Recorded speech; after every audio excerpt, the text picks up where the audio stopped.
Welcome back, guys and girls. Well, as you might notice, I'm working on a bubble balancer for tires. You guys have probably seen there's videos all over the internet about how to modify these because they don't always come in the best working condition from China. And so if you've seen any of these videos, there's two things you do. Number one, you open up the piece that fits up inside of here, and then they usually will take and file this piece, the mating piece, down to a really sharp point.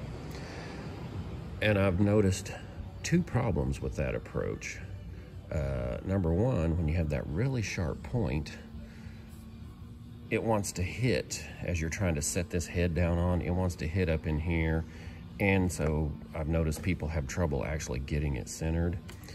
But the other problem I see is possible damage to the tip of that from dropping that on there or from other things hitting it, you know, just in your shop.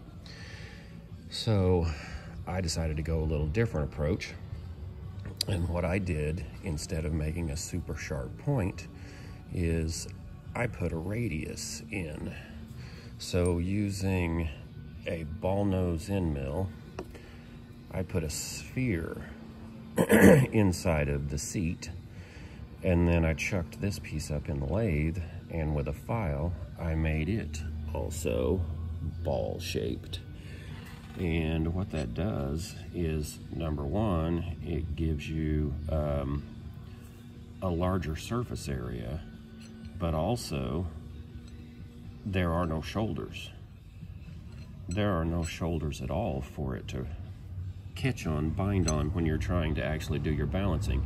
So as you can see, that will move all around, and I've polished these, so with a little bit of grease, should have no problems getting this thing to balance.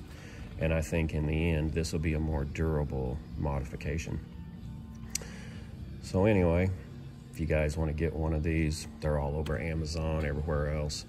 You know, do the modification that you're capable of doing, but this is how I did mine.